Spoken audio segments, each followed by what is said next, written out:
Essa é a nossa atividade não presencial número 31, né? Dessa data de 26/1, a nossa última atividade não presencial, né? A nossa última aula não presencial nesse ano tão difícil de 2020, né? Mas que chegamos até aqui. Parabéns a todos nós que chegamos até aqui, né?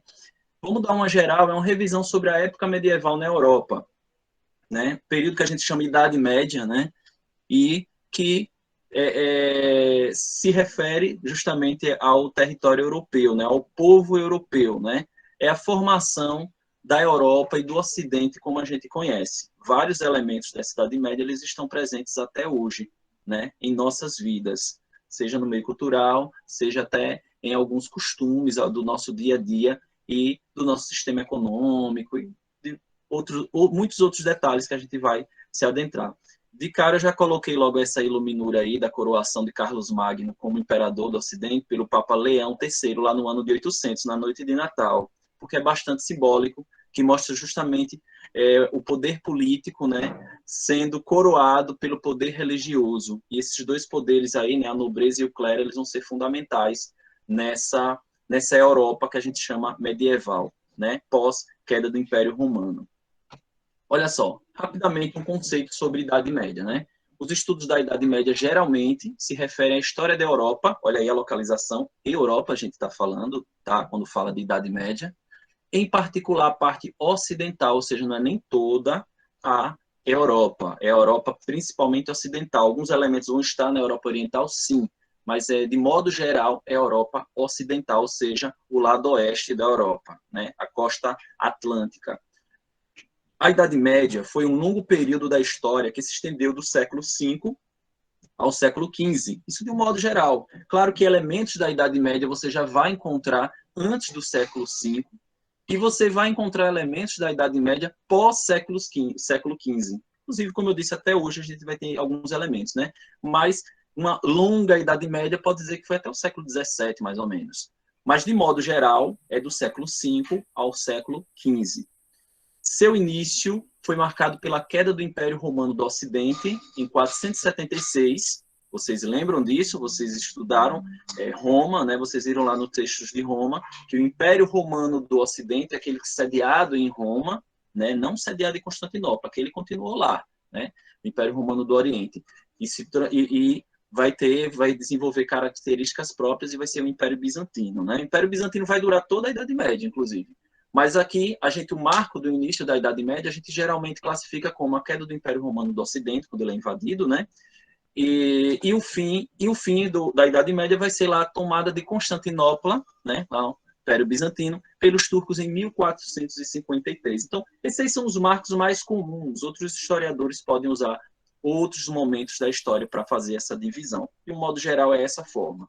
Os pensadores humanistas do século XV e XVI chamavam a Idade Média de Idade das Trevas. Quem viveu na Idade Média não dizia que estamos na Idade Média ou estamos na Idade das Trevas. Eles não se localizavam dessa forma, né?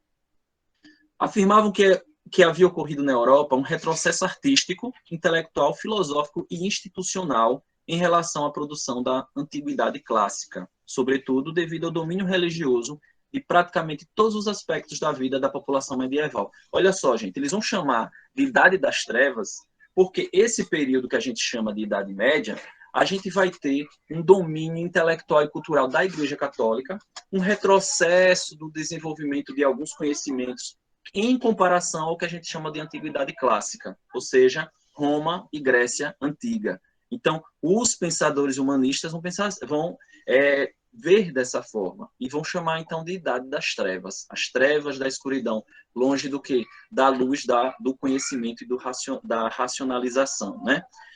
Hoje, porém, sabemos que isso não procede, pois foi durante a Idade Média que se assentaram algumas das bases do mundo moderno, né? Esse mundo que a gente conhece hoje foi constituído lá, boa parte dele na Idade Média. Foi nessa época que se formou a burguesia, grupo social que comandaria a passagem do regime feudal para o sistema capitalista, que hoje vigora na maioria dos países. Foi também durante a Idade Média que surgiram as primeiras universidades na Europa e que se constituiu o primeiro parlamento da história, criado na Inglaterra lá no século XIII, tá? base da democracia representativa moderna, ou seja, esses elementos tão comuns, né? Capitalismo, gente. Nós somos extremamente capitalistas, vivemos numa cultura extremamente capitalista, e isso surgiu justamente no final da Idade Média, né? Através da burguesia. A gente vai falar um pouquinho disso rapidamente, né? E aí fala também, por exemplo, parlamento, né? Uma democracia representativa, né?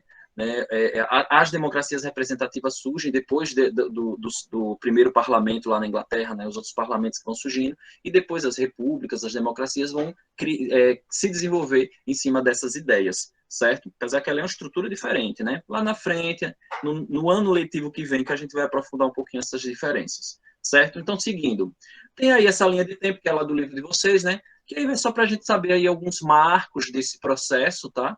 E principalmente essa divisão de alta Idade Média, do século V ao século X, né? Já chegando ali praticamente no século XI, e a chamada Baixa Idade Média, que é do século XI ao século XV. A gente vai detalhar justamente isso aí. Vamos primeiro falar, então, da Alta Idade Média, né? Século V ao século X. Alguns livros vão dizer que até século XI, tá? Mas é mais ou menos ali, porque não existe nada também que separe totalmente, né? Elementos vão surgindo que vão alterar essa estrutura, e a gente vai fazer essa divisão para entender, isso aqui é característica da Alta Idade Média, não, isso aqui é característica da Baixa Idade Média, tá? Não é que houve uma mudança radical, não, são elementos que vão ocorrendo, né? A Alta Idade Média foi um período inicial da Idade Média que se estendeu da queda do Império Romano do Ocidente em 476, né, até o enfraquecimento do feudalismo no fim do século X, né? A partir do século X, a gente vai ver elementos que vão mudar a estrutura. Mas primeiro vamos falar da Alta Idade Média. Características da Alta Idade Média, rapidamente. Por volta do século V, o Império Romano do Ocidente enfrentava grave crise. A economia havia perdido parte do seu dinamismo e a atividade econômica começou a girar cada vez mais em torno da vida agrária. Lembre que Roma é urbana, né? É uma cidade, a cidade de Roma, né? Então, o centro do Império Romano do Ocidente está ali em Roma. É uma cidade extremamente urbanizada, com uma dinâmica econômica bastante eficiente, né? Com sistema escravista, todos aqueles elementos que vocês estudaram quando viram Roma, né? A crise favoreceu o império por diversos povos, sobretudo os de origem germânica, lá, né, mais ao norte, né, das regiões ali do Império Romano, chamados de povos bárbaros pelos romanos, por serem estrangeiros e não falarem latim. Quando fala bárbaro, pessoal, não está falando só de povos extremamente violentos, guerreiros, tal, não. Para os romanos, qualquer povo que não fale latim, que era a língua dos romanos, era considerado povo bárbaro, né? Ou seja, os povos que não viviam a cultura romana, né, eram considerados povos bárbaros. E são esses povos que acabam invadindo Roma lá em 476, né? Os germanos formaram reinos dentro do território romano. Isso aí já depois que caiu o Império Romano. Caiu, descentralizou, né? Idade Média você não vai ter uma unidade política, vai ser descentralizado, né? Vai surgir alguns reinos que vocês viram ali quando estudaram, principalmente os reinos francos, né? Mas nada que vai tomar toda a Europa na proporção, ou mais que a Europa até, né, na proporção que você viu no Império Romano. Um dos marcos da Idade Média é a descentralização política, em conjunto com o quê? Com a ruralização da população, certo? Os germanos formaram reinos dentro do território romano. A partir do século IV, se formaram reinos independentes, entre eles os vândalos no norte da África. Isso aí já ainda, ao mesmo tempo que estava ocorrendo ali, né, a queda do Império Romano. Os ostrogodos na Península Itálica, anglo-saxões na Britânia, atual Inglaterra, os visigodos na Península Ibérica e os francos na Europa Central, atual França. Já vão desenvolvendo esses reinos aí à medida que o Império Romano vai retraindo seu território, né? Os francos constituíram o reino mais poderoso da Europa Ocidental na Alta Idade Média. Carlos Magno, vocês viram no livro lá sobre Carlos Magno, né? Eles leram alguns textos, fizeram algumas atividades. Foi o mais importante rei da dinastia carolíngia. No século VIII foi coroado imperador pelo Papa Leão III em Roma. Gente, por que eu digo que é muito simbólico? E aí, mais uma vez, a imagem de Carlos Magno sendo coroado pelo Papa. Porque mostra a união da igreja com a política, com a administração dessas populações, né? A igreja, vocês estudaram lá no fim do Império Romano, né?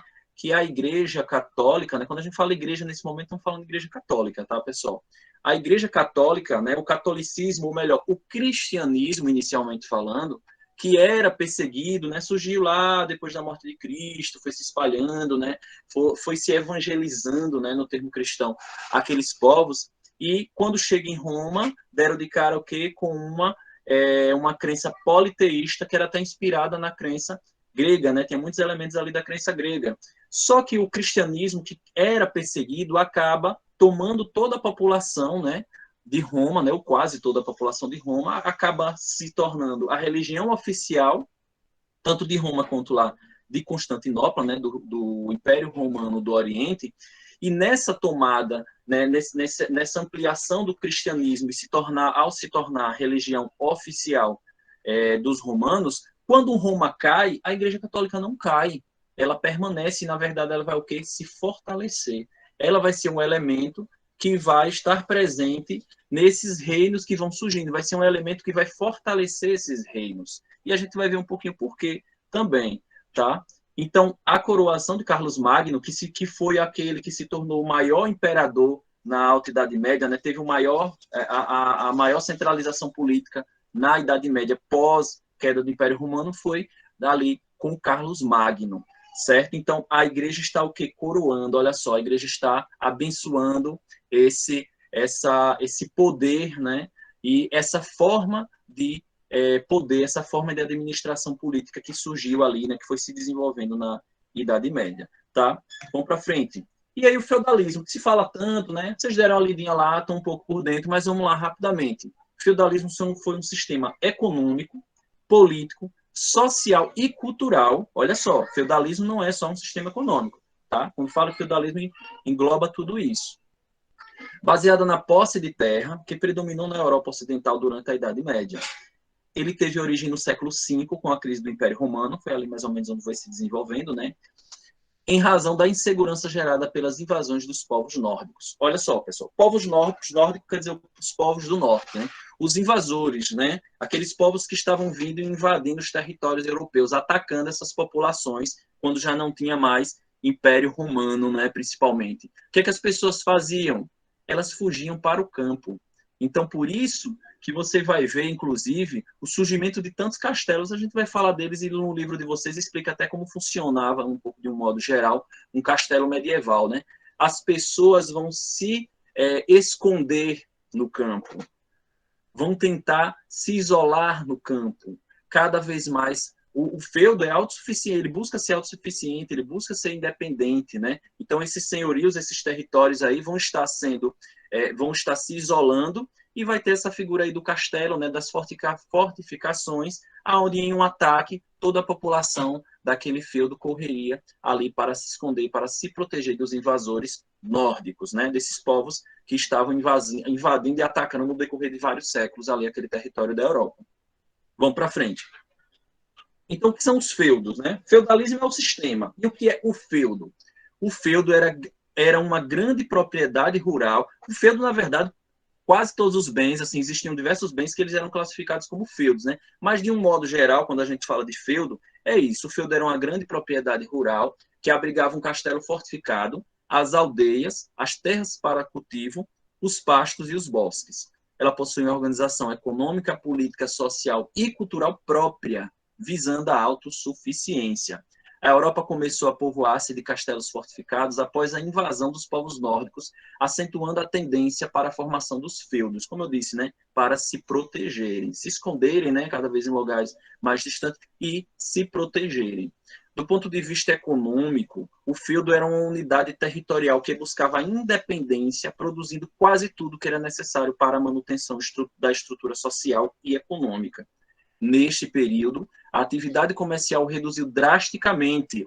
Prestem atenção, a atividade comercial reduziu drasticamente por toda a Europa e as trocas comerciais realizadas entre os feudos era baseada no escambo, ou seja, troca direta de mercadorias sem uso de moedas. Então a gente vai ter praticamente a morte do comércio, a gente vai ter um comércio muito pequeno, cada feudo vai buscar ser autossuficiente, mas o seu feudo não produz, por exemplo, trigo, e você precisa do trigo. Enquanto que eu produzo trigo, mas não tenho porcos, e você tem criações de porcos. Então, a gente vai fazer uma aliança aí de fazer essa troca direta. Eu lhe dou o porco, você me dá o trigo. E isso aí em diversos outros elementos que em um feudo faltava, tentava trocar pelo outro. Mas você não vai ver comércio. O comércio é quase inexistente.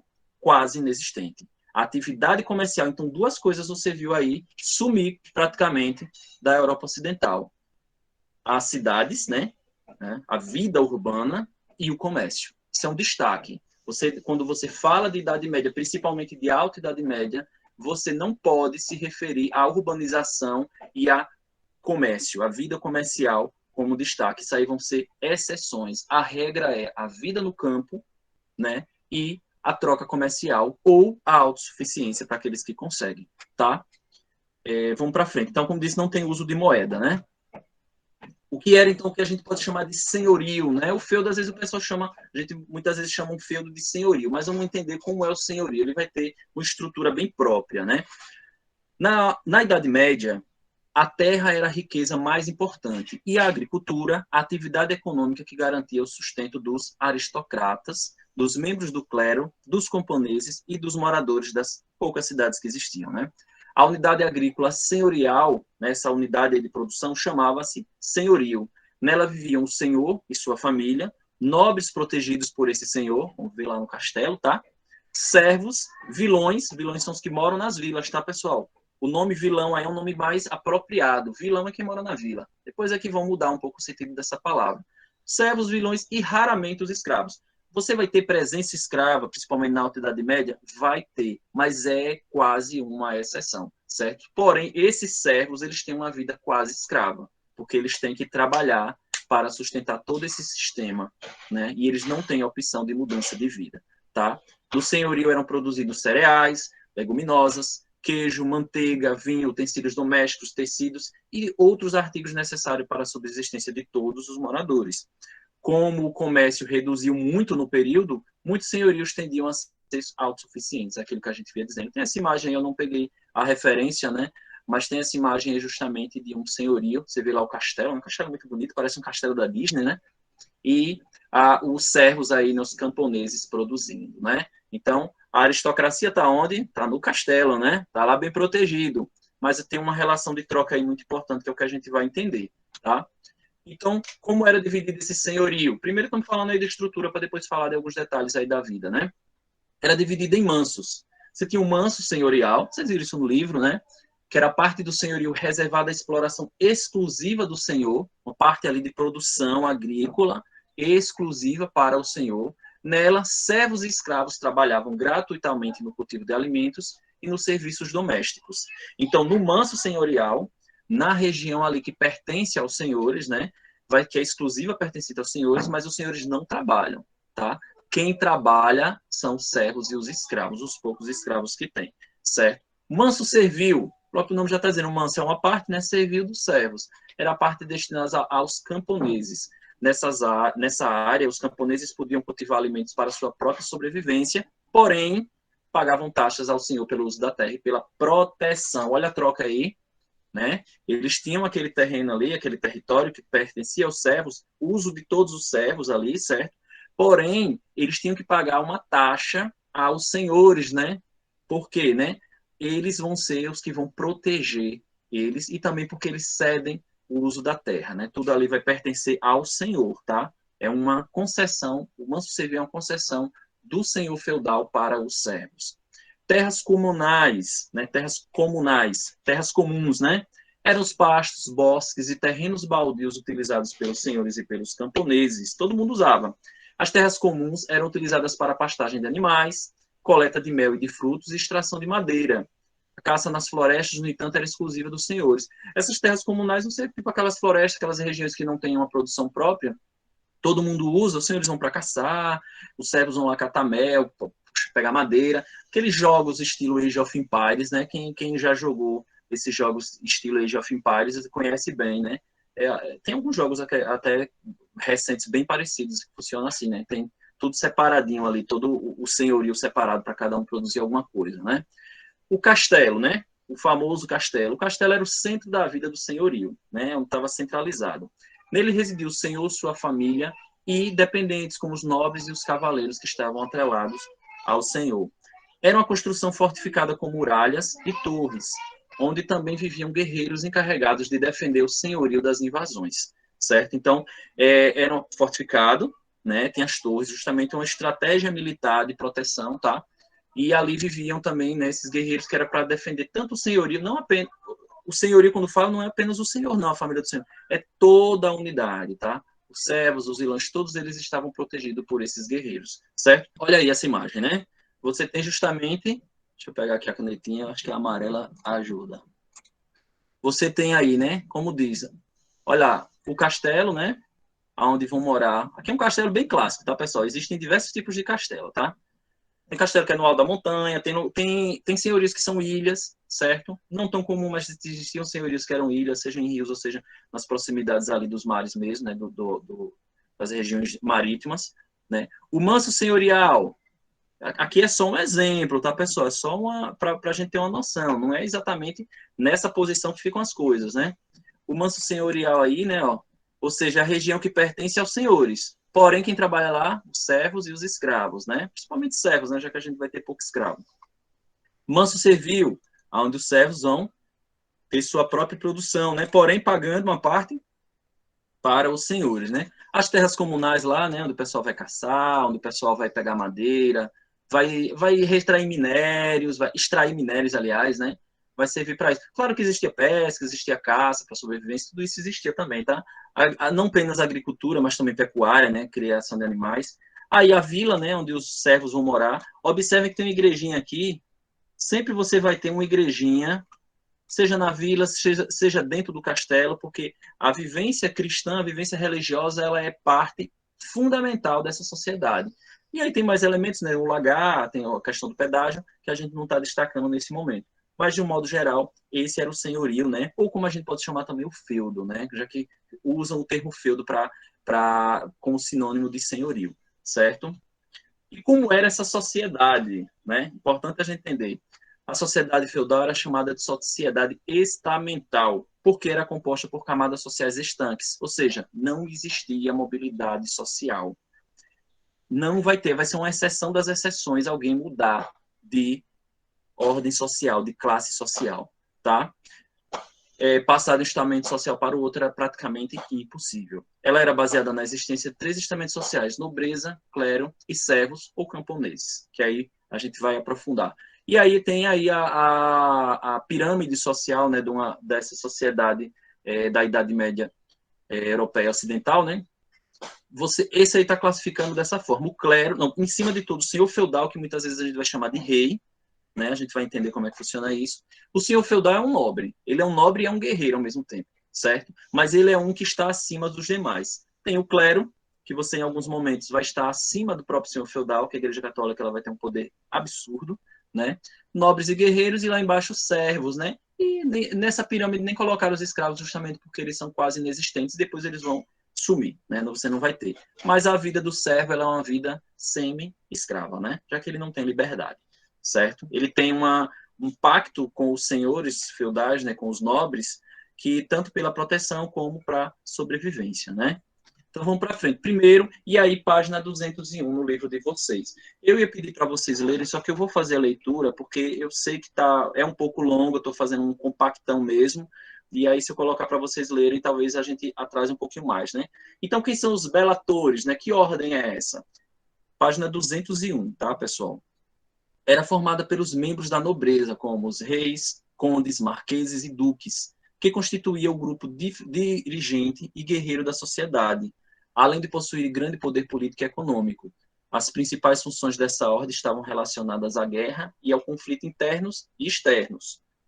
Muitas vezes esses cavaleiros enriqueciam por meio de saques realizados em campanhas militares. Às vezes eles acabavam ficando ricos, eles já são aristocratas, já são nobreza, né? Mas eles acabam ficando mais ricos porque quando eles vão atacar, né, numa dessas guerras, desse conflito, vão atacar o outro senhorio, né? Ele acaba saqueando e ficando com as riquezas, né? Muitos belatores eram também senhores feudais proprietários de senhorios. Vejam bem, aí está classificando a nobreza toda, né? Os belatores são todos os nobres. Alguns deles vão ser o quê? Senhores feudais, que acabam sendo reis, né? Proprietários de senhorios onde mantinham várias famílias de camponeses em regime de servidão, oferecendo-lhes pequenos lotes de terra, moradia e proteção, aquele sistema que a gente detalhou. Em troca, exigiam deles fidelidades e tributos, como trabalho em suas terras em dias determinados da semana, além de uma série de outras obrigações. Então, é uma relação de quê? De troca. Esses senhores feudais, né, que são nobres, que são belatores, eles são guerreiros e eles, além de cederem a terra, eles vão dar proteção. Em troca, o que o servo vai ter que fazer? Vai ter que trabalhar alguns dias da semana para ele, dar a parte da produção, trabalhar dias da semana no manso senhorial e dar parte da produção do manso servil para os seus senhores. Esses senhorios eram bens hereditários, ou seja, de pai para filho, né? Você é nobre porque você é filho de nobre, tá? E seu filho vai ser o quê? Nobre também, né? Quando o senhor feudal morria, as terras passavam para o seu filho mais velho, ok? Vamos para frente. Os oratores, né? A ordem dos oratores era formada pelos membros do clero. Clero, pessoal, é quem pertence, né? Quem participa da igreja, quem são esses caras? Bispos, cardeais, padres e monges, ou seja, eles são da igreja católica, né? Ah, professor, só tem igreja católica aí? Yes, só tem igreja católica aí. A gente ainda não teve reforma protestante ainda. Isso vai ocorrer depois da Idade Média, né? Eles desfrutavam de grande prestígio na sociedade, pois eram considerados mediadores entre Deus e os seres humanos. Eles eram a ponte, né? Entre Deus e os seres humanos, uma visão atual, claro, né? Nas crenças, né? O clero era dividido em dois, alto clero e baixo clero. Os religiosos do alto clero, em sua maioria, eram de origem nobre e possuíam grandes extensões de terra, muitas delas doadas à igreja por nobres que buscavam a remissão dos seus pecados e a salvação da sua alma após a morte. É uma crença muito presente, né? O pessoal entende muito dessa forma também até hoje, né? Como os membros do clero geralmente eram únicos letrados, olha aí, importante informação, eles cuidavam da administração dos reinos e dos feudos. Gente, na Idade Média, quase ninguém sabia ler e escrever. Só o clero, que vai ser, não o clero todo, mas principalmente o alto clero, é que vai saber ler e escrever. Só.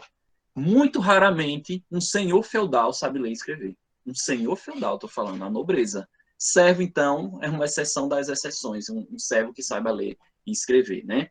Já os membros do baixo clero, em geral, não tinham origem nobre. Você vê que a nobreza está presente também dentro do clero, né? Alto clero, os nobres, baixo clero, que geralmente não são nobres.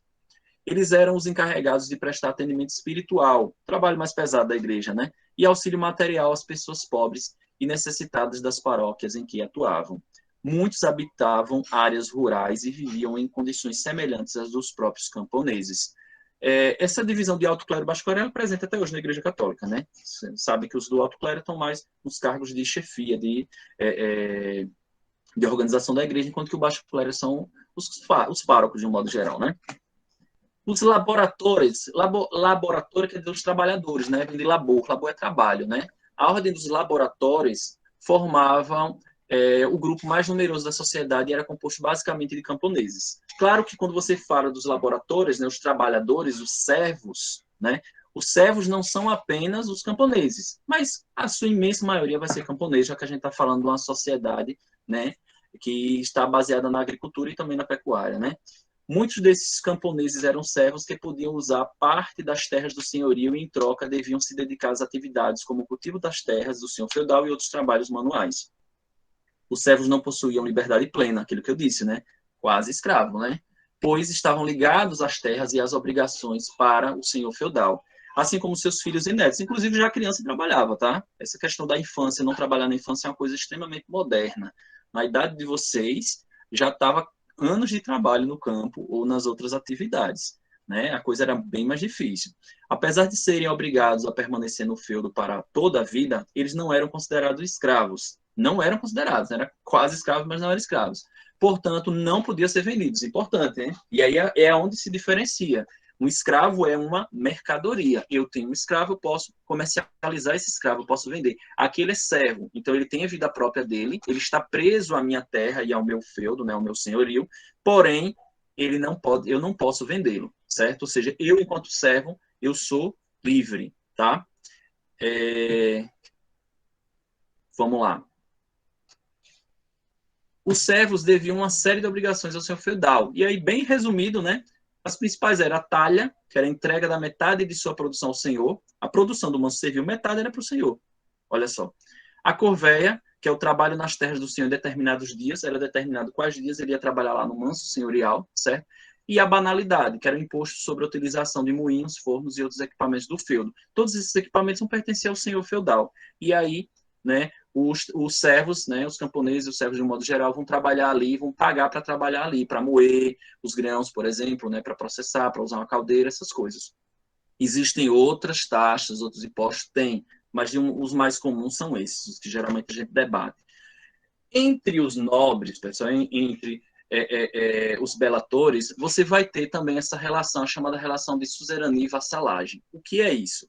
Vassalagem e suzerania formavam um sistema socioeconômico da Idade Média entre um vassalo e o seu sucerano. Nesta relação de reciprocidade, né, um dá uma coisa, outro dá outra, né, o vassalo recebia terra, objetos materiais e até mesmo um castelo do seu sucerano, ou seja, o sucerano está acima do vassalo. Abaixo do vassalo está quem? Os servos. Em troca, o vassalo deveria oferecer fidelidade absoluta e proteção do seu sucerano.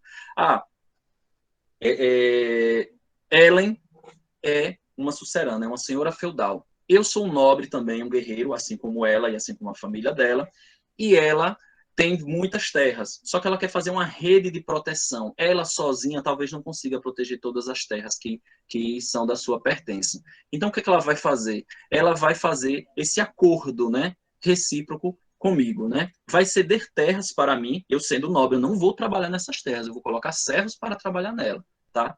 Então, eu vou dever fidelidade a ela, se tiver algum ataque nas terras dela, seja no castelo dela, seja no castelo de outro vassalo dela, né, a gente vai se juntar e tentar expulsar esses invasores. Essa relação de troca aí, tá? Quem assistiu Game of Thrones, né, sabe muito bem como é que funciona. Quem assiste Vikings, né, Vikings, vê um pouquinho disso. Quem assiste o Último Reinado também vê muito disso. E qualquer série ou filme medieval vai mostrar um pouco essa relação, como de tudo isso que a gente vem discutindo nessa aula, né? O rei geralmente era o sucerano com mais poder da Idade Média, sendo que os seus vassalos eram principalmente senhores feudais e cavaleiros. Esses senhores feudais e cavaleiros também possuíam vassalos, formando na Idade Média extensos laços de vassalagem. Ou seja, eu ser vassalo de Ellen não me proíbe de eu ter também vassalos, de eu também ser um sucerano de outros vassalos. Ellen talvez seja a rainha disso tudo. Né? Ellen poderosa, você. Porém, os outros ali, todos vão estar a serviço, né? Os meus vassalos têm fidelidade comigo. E se eu tenho fidelidade com ela, então, num conflito, todo mundo se junta aí para quebrar o pau, para proteger os territórios do castelo da Ellen ou dos seus vassalos que ela convocar. Esses senhores feudais e cavaleiros também possuíam vassalos, formando, assim, essa extensão de vassalagem, né? Desta forma, no momento de guerra, milhares de guerreiros eram mobilizados. Então, rapidamente se tinha um conflito grande, né? Mais alguns detalhes desse sistema feudal, antes da gente ir já para a Baixa Idade Média, né? De um modo geral, o que era a economia feudal? A economia no feudalismo se caracterizava pela produção autossuficiente, pois se destinava ao consumo local e não a trocas comerciais, né? As trocas, quando haviam, eram feitas, na maioria das vezes, por produto e não com moedas. Isso é só para dar uma resumidazinha, tá? Política feudal. A política no feudalismo estava restrita e monopolizada pelo senhor feudal. Tá? A igreja está por trás disso tudo, também está, mas o senhor feudal, até porque a igreja, a gente vai falar dela, era o maior senhor feudal da Idade Média. Era ele, né, o senhor feudal, que formava os exércitos particulares e construíam castelos fortificados dentro e em torno do qual se desenvolvia a comunidade feudal protegida por ele e por essa rede aí, né, como a gente vem discutindo, certo?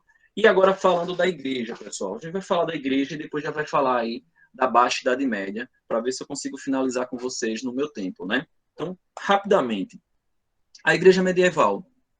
A igreja católica teve papel importante, desculpem, do século V ao século XV. Até antes disso, né, mas a Igreja Católica em si, antes disso a gente vai chamar mais de cristianismo, mas o desenvolvimento da Igreja Católica ainda dentro do Império Romano, né, quando chega na Idade Média, ela vai ter esse papel importante, eu diria fundamental. A influência da religião era imensa, não só no plano espiritual, ou seja, no poder religioso, como também no domínio material, ao se transformar na maior proprietária de terras, numa época que essa era a principal fonte de riqueza e poder político. Durante o período medieval, a economia se ruralizou com o feudalismo. A igreja, antes concentrada nas cidades, foi obrigada a se deslocar para o campo, onde bispos e abades se tornaram senhores feudais. Ela tornou-se a mais poderosa instituição feudal, foi acumulando bens e imóveis por meio de doações feitas pelos ricos aristocratas que se convertiam e por alguns imperadores. À medida que íamos convertendo e doando para a igreja vai... E a igreja vai estar presente em toda essa Europa ocidental, além dela também, né? Então, ela vai ser um poder unipresente, né? A igreja medieval tinha também a função da administração de justiça em uma série de casos, onde tinha jurisdição e competência exclusiva. Julgava baseada no direito canônico, regulando assim inúmeras relações e instituições sociais segundo suas leis. O direito canônico, né, o Código de Direito Canônico, são as leis da igreja, né? Hoje é bem separado, direito canônico, direito civil, né? Mas eles usavam o direito canônico, tá? Então eram valores religiosos, valores do cristianismo que eram usados nesses julgamentos. A fé era a força dominante na vida do homem medieval, inspirava e determinava os mínimos atos da vida cotidiana. Tudo era baseado na crença cristã, descrita, né, do modo entendido pela Igreja Católica, já que ninguém sabia ler e escrever, né? E a interpretação da Bíblia era única e exclusiva da Igreja Católica. Os padrões éticos eram exclusivamente cristãos, e o medo do castigo depois da morte é o que regulava a conduta dos pecadores. O inferno, com seus tormentos, agia sobre a imaginação medieval e os seus medos impediam o homem de pecar. Então, o homem medieval é um homem cristão e é um homem que tem medo do inferno. Parece muito superficial, mas isso é bastante profundo, porque isso vai regular todas as suas atitudes, certo? A igreja medieval tinha praticamente o controle do saber. O domínio da leitura e da escrita era exclusivo dos padres, bispos, abades e monges. Nos mosteiros e abadias encontravam-se as únicas escolas e bibliotecas da época. Foram as principais responsáveis pela preservação da cultura de Grécia e Roma, né, da Antiguidade Clássica, com a restauração e conservação de textos antigos, e se dedicavam a escrever livros religiosos em latim, que era a língua oficial até hoje, é a língua oficial da Igreja Católica, né? O Império Romano caiu, mas o latim permaneceu como a língua oficial da Igreja Católica. Quem é católico, que vai à missa, em alguns momentos o padre faz algumas exortações em latim, né? Vocês devem estar acostumados com isso, quem é católico.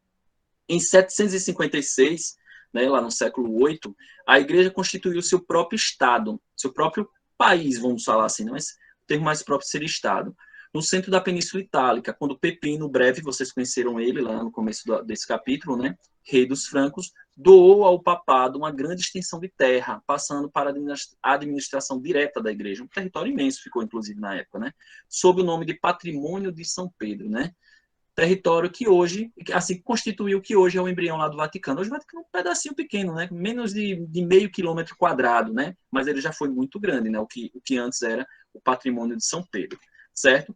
E aí a gente chega ao fim da Alta Idade Média, desse primeiro momento, né?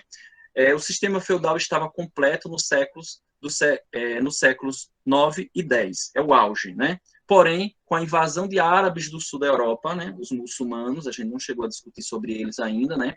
Os vikings, né? Olha os vikings aí, os normandos, né, os nortistas, os que vêm do norte, lá ao norte, e os húngaros, que são os magiares, que vieram pelo leste. Essa nova onda de invasão vai mudar um pouco essa dinâmica a partir daí, né? Mas vários outros elementos. A partir do século XI, quando se iniciaram diversas mudanças significativas na economia feudal, as atividades baseadas no comércio e na vida das cidades, pouco a pouco, ganhavam impulso. Essas mudanças deram início ao período chamado Baixa Idade Média. Então, pessoal, a gente tem aí século IX e século X, né?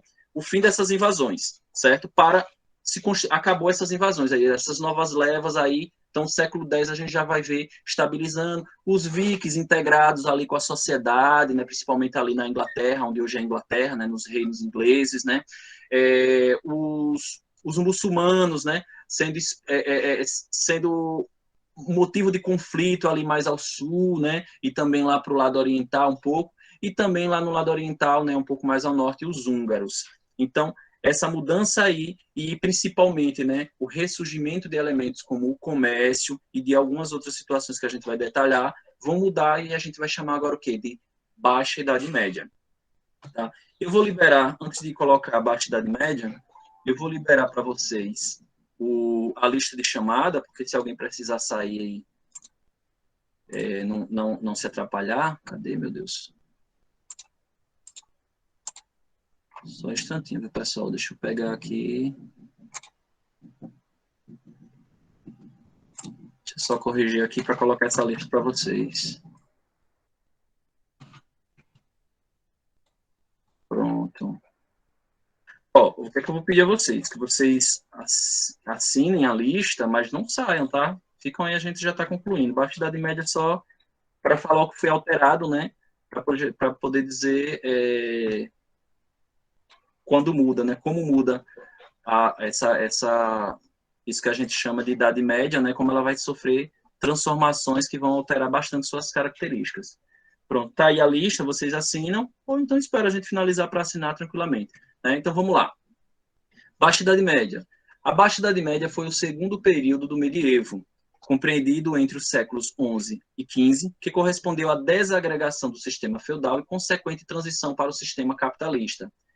As principais características da Baixa Idade Média foram, antes de falar dessas características, dizer que a Baixa Idade Média é a transição do sistema feudal para o sistema capitalista. Né? É a alteração da população majoritariamente rural para uma população, né, centrada nas cidades, uma população mais urbana, uma vivência mais urbana. Então, vão ocorrer processos aqui na chamada Baixa Idade Média que vão desencadear o quê? No surgimento da burguesia, renascimento comercial, renascimento cultural, renascimento urbano, certo? Então, é aí nessa Baixa Idade Média. Quais são, então, as principais características? Esse castelo aí fica lá na região da Nortúmbria, na Inglaterra, é um marco porque foi por onde chegaram os vikings, né? Onde teve os primeiros ataques vikings, foi nessa região. E a presença viking também, e a presença de outros povos vão ajudar a mudar um pouco essa sociedade. Vamos lá. Primeiro, crise do sistema feudal. Primeira e uma das características fundamentais. O fim das invasões germânicas ocorridas na Alta Idade Média resultou em condições mais estáveis, né? Parou as invasões, então a vida ficou um pouco mais estável. E aí houve um crescimento gradativo da população e, consequentemente, né, aumentou a população, aumentou o quê? O consumo. E a necessidade de implementar a produção agrícola. Então, novas tecnologias agrícolas, o livro de vocês vai detalhar um pouco essas tecnologias, né? Que vão aumentar a produção. A ampliação de áreas produtivas e o desenvolvimento de técnicas agrícolas de áreas produtivas e o desenvolvimento de técnicas agrícolas, com o uso de arado de ferro e aperfeiçoamento dos moinhos hidráulicos, gerou um excedente de produção que passou a ser comercializado, ou seja, sobrou produção. E essa produção que sobrava, o que eles faziam? Eles começaram a comercializar. Fato que contribuiu para transformar as sociedades rurais europeias. Outro ponto, renascimento urbano. A vida urbana começou a ressurgir na Europa a partir do renascimento comercial ali por volta do século XI, né? Na nova cidade se edificaram as margens dos rios, os litorais e principalmente nas proximidades das cidadelas fortificadas, que a gente vai chamar de burgos, né? Essas cidadelas fortificadas a gente vai chamar de burgos, onde geralmente havia uma catedral, um palácio do bispo e o castelo do senhorial. Fixar-se perto de um burgo significava para os comerciantes segurança e proteção contra salteadores. Tá ali próximo àquela cidadela fortificada, então dava mais segurança a eles.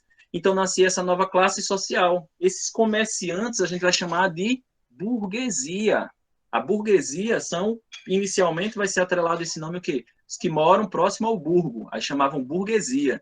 E aí hoje depois a gente vai atrelando esse nome aqui aos comerciantes, né? Formada, de um modo geral, né, artesãos, mercadores, banqueiros e donos de companhias de comércio, certo? Então, esses são os burgueses, essa nova classe social que não se encaixa naqueles três que a gente discutiu aí da Alta Idade Média, né? À medida que as cidades cresciam e as relações feudais se transformavam, um novo sistema econômico começou a despontar na Europa, o nosso conhecidíssimo capitalismo, né? As cruzadas, né? Isso aí daria umas 3 aulas só para falar de cruzadas, né, pessoal? Mas de forma bastante resumida, o que foram as cruzadas, né? As cruzadas foi uma série de 8 expedições de caráter religioso, econômico e militares, organizadas pela igreja. Quem convocou foi a igreja, tá? Ocorridas entre os séculos 11 e 13. Seu objetivo inicial era retomar a cidade de Jerusalém, que estava no domínio lá, né, do povo islâmico, né, dos muçulmanos. A partir desses eventos, o comércio se intensificou e o renascimento comercial surgiu na Europa. Essa ida e vinda de pessoas para o Oriente e para outras regiões, né, intensificou o quê? as trocas comerciais, ajudou o renascimento do comércio, tá? A comercialização de produtos com o Oriente a partir da abertura do mar Mediterrâneo foi um fator determinante para a queda do sistema feudal, com o aumento das rotas comerciais. Ainda que do ponto de vista religioso elas não tenham atingido muito seus objetivos, porque, por exemplo, Jerusalém ficou na mão dos cristãos, depois voltou para a mão dos muçulmanos, tá?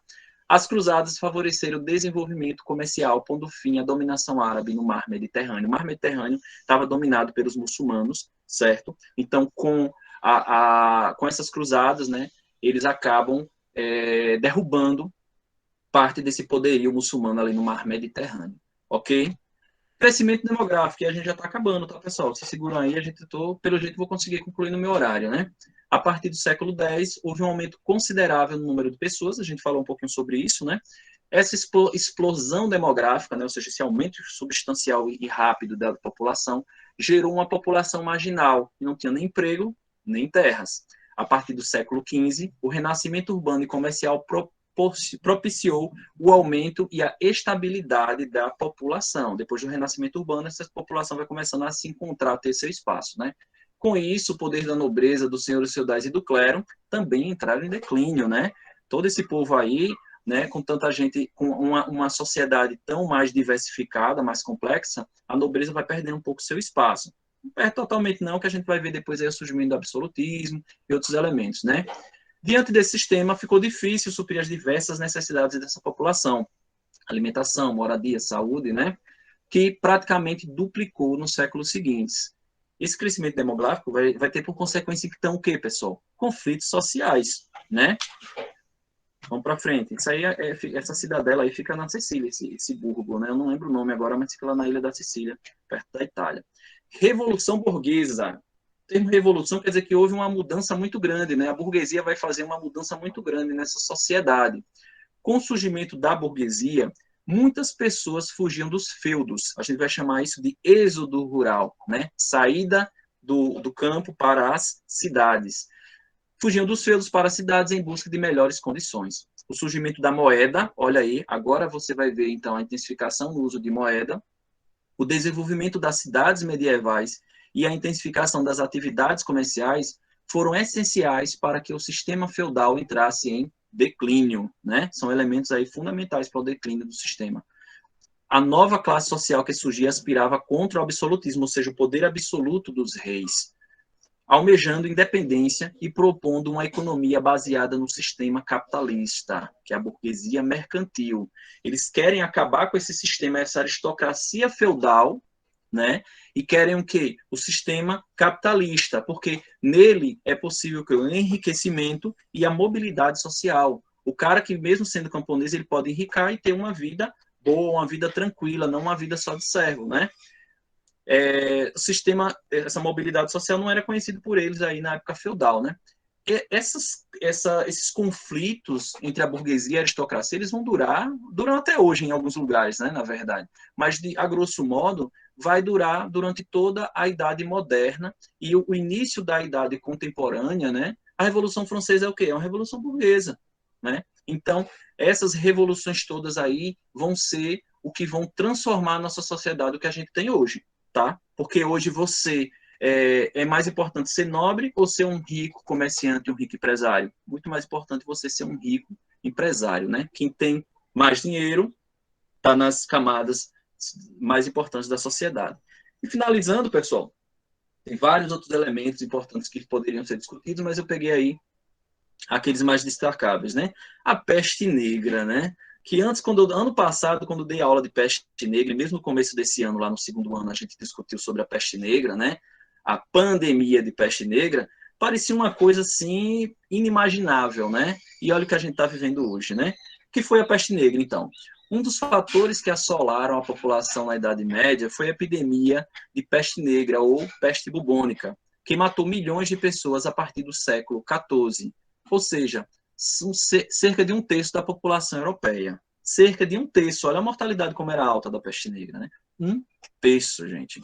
Hoje a gente tem aí, com a pandemia de Covid, não chega nem parece que não sei se chega a 1% das pessoas que foram contaminadas, e da população bem menos que isso, né? Entre 1346 e 1353, a falta de higiene e condições favoráveis de vida foram determinantes para que a peste atingisse parte da população. Assim, a diminuição da mão de obra caiu drasticamente. Olha aí, muita gente morreu, ficou pouca gente para trabalhar, revelando um pouco da crise feudal que se iniciava.